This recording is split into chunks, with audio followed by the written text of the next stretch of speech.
Nggak sadar tertidur saat naik motor. Sekitar jam 3 sore, kami berdua segera meluncur naik motor meninggalkan rumah kampung halaman dan menuju kota Surabaya.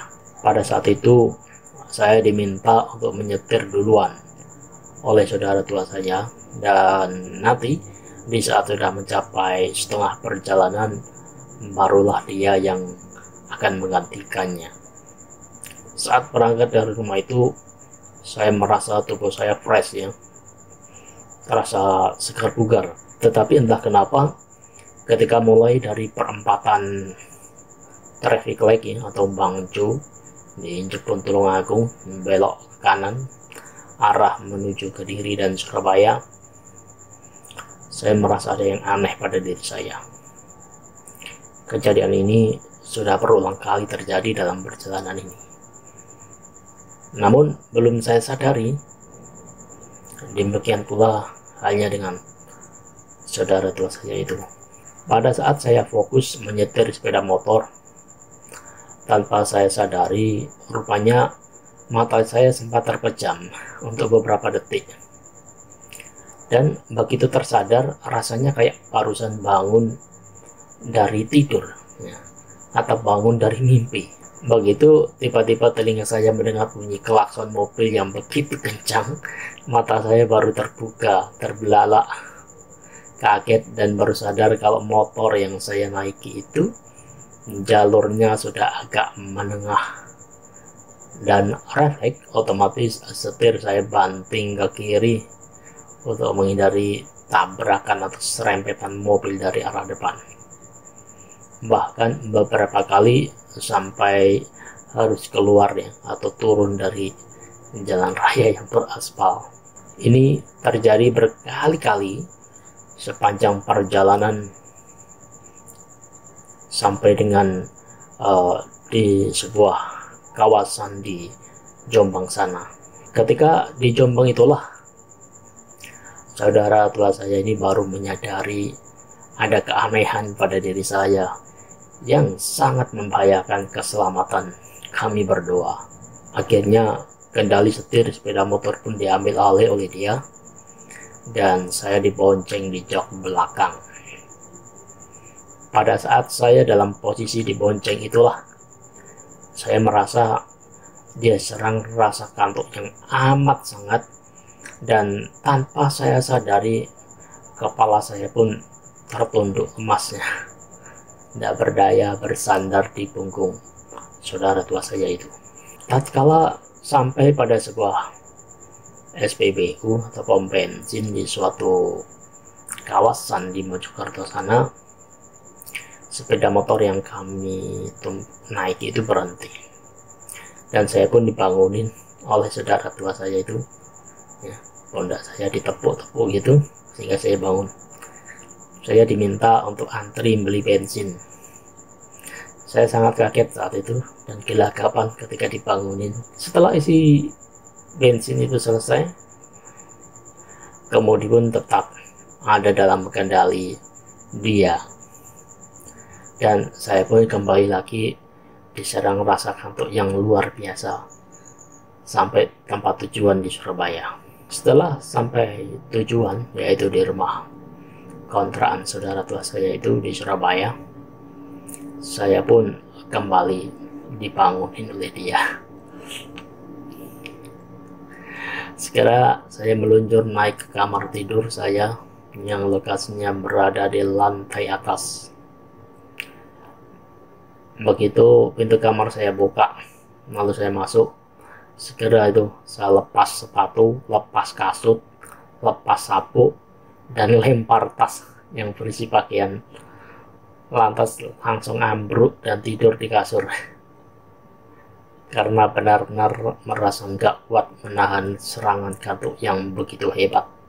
Di saat esok paginya, usai bangun tidur, badan saya terasa segar, merasa fresh, dan saya merasa tidak ada yang aneh lagi dalam diri saya. Kalau tidak salah ingat, 2 tahun semenjak peristiwa itu terjadi, muncullah efek yang tidak saya inginkan. Saya seringkali pada saat dalam perjalanan kerja menuju tempat pelanggan, ketika dibonceng naik motor oleh saudara muda, tanpa saya sadari saya merasa pikiran ini blank dan mata tiba-tiba mapet, terpejam beberapa detik, sehingga otomatis kepala saya pun tertunduk ke depan dan mengenai punggung saudara muda saya itu. Melihat hal itu, saudara muda saya itu pasti ngomel dan memarahi saya supaya nggak ngelamun dan ngantuk. Padahal dalam hati saya merasa nggak ngelamun dan nggak ngantuk sedikit pun sebenarnya. Kejadian ini terjadi berulang-ulang kali. Saya pun merasa heran apa yang sebenarnya terjadi dalam diri saya. Bahkan pada saat kerja grooming anjing saat itu, seringkali di saat diminta saudara muda untuk meng-hair dryer atau memblower itu bulu anjing, sedangkan dia yang menyisir bulunya, saya seringkali mengalami hal yang serupa, tertidur. Pernah pula ketika terburu-buru mengejar waktu menuju ke satu rumah pelanggan, dan sialnya terjebak macet. Lalu karena saya naik motor, jadi saya bisa jalan zigzag mencari celah di antara mobil-mobil dan motor biar segera terlepas dari kemacetan itu. Apesnya, tiba-tiba ada sebuah sedan di depan saya yang mengerem secara mendadak. Lihat atas tersebut, otomatis saya mencoba mengerem motor saya supaya ya sedapat mungkin nggak nabrak gitu loh, nggak nabrak itu sedan. Sialnya sudah nggak nuntut, nggak nyanda, dan akhirnya motor yang saya naik itu pun tak terelakkan menabrak sedan itu dari belakang. Brak! Saya pun pingsan beberapa detik. Ketika terbangun dan sadar, kondisi saya sudah jatuh ke kanan dan tertimpa sepeda motor saya. Dengan dibantu oleh rekan kerja saya yang saya bonceng, serta dibantu pula oleh seorang ibu-ibu petugas kebersihan jalan raya yang melihat saya jatuh saat itu, saya pun akhirnya bisa bangun. Ketika sudah sadar, rupanya sedan yang saya tabrak dari belakang karena mengerem mendadak itu sudah kabur duluan. Banyak luka-luka kecil di lengan, tangan, dan kaki yang saya alami, serta beda rem belakang motor yang agak bengkok. Rupanya ketika saya menabrak sedan itu, rekan kerja yang saya bonceng di belakang itu refleks meloncat duluan dari jok belakang, sehingga ya tak luka sedikit pun, tapi takut luar biasa. Setelah minum air dan mengucapkan terima kasih kepada seorang ibu petugas kebersihan jalan raya yang telah menolong saya, perjalanan kerja menuju tempat makan pun kembali saya lanjutkan. Pernah pula ketika dalam perjalanan menuju ke rumah salah satu pelanggan, tiba-tiba saudara muda saya ini tancap gas, dan saya pun tersentak kaget. Lalu sekonyong-konyong saya ini oleng ke kanan, dan hampir saja saya jatuh dari motor ke jalan raya aspal. Untung saja saya masih bisa itu meraih salah satu pegangan tas, dan tas itu memang cukup berat dan kuat karena berisi alat-alat untuk dog grooming, sehingga saya bisa bangun dan membetulkan posisi duduk saya di jok belakang motor. Tentu saja gemetar dan redek hati dan tangan saya ketika itu. Nggak kebayang deh kalau sampai jatuh beneran ke jalan raya pada saat itu, apakah saya masih bisa selamat dan hidup. karena kemungkinan untuk ditabrak kendaraan baik dari arah belakang atau depan itu kemungkinannya sangat besar sekali. Pernah juga di suatu waktu ketika pulang kerja dari tempat pelanggan, saya yang baru masuk ke perumahan di mana kami tinggal dan mulai melewati jalan kembar. Tanpa saya sadari, tiba-tiba motor yang saya kemudikan itu menengah sendiri. Otomatis rekan kerja yang saya bonceng menepuk pundak saya, menyadarkan saya, sehingga membuat saya tersadar melek bahwa hampir saja saya mau menabrak pembatas jalan yang ada di tengah. Suatu waktu saya merenung, gimana ya cara mengatasi keanehan yang terjadi dalam diri saya ini. Saya kok merasa ketika bahu seperti ada beban berat yang bertonton yang menekan di bahu saya ini.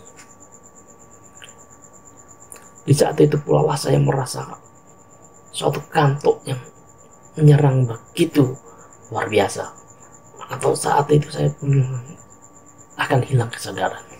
Saya akhirnya dapat solusinya, dan ini prosesnya saya praktekkan hampir 2 tahun berjalan tatkala itu.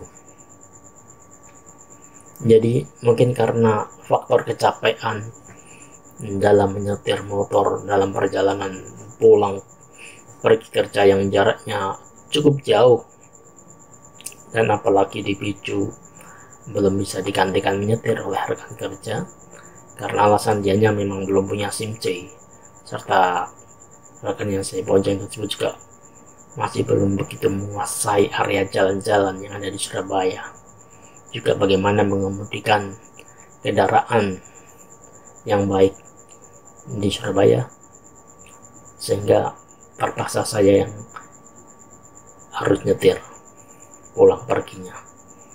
Dan mungkin juga ditambah pula saya kecapean pada saat kerja ngeroming anjing di saat itu, jadi capeknya double. Mungkin itu bisa jadi salah satu faktor penyebabnya, sehingga saya ambil sebuah inisiatif ketika dalam perjalanan pulang kerja menuju ke rumah dan merasa tubuh terasa seperti ada beban berat begitu yang menekan di bahu. Biasanya saya akan berhenti sebentar, mampir ke sebuah warung kopi ya untuk sekedar ngopi dan melepas lelah, melepas penat. Dan nanti kalau ketika badan sudah mulai bugar, segar lagi, mata sudah cerah kembali, baru deh saya melanjutkan perjalanan pulang menuju ke rumah. Jadi tatkala dalam perjalanan pulang, saya sudah tidak buru-buru lagi, tetapi santai saja, meskipun harus terjebak dalam macet sekalipun.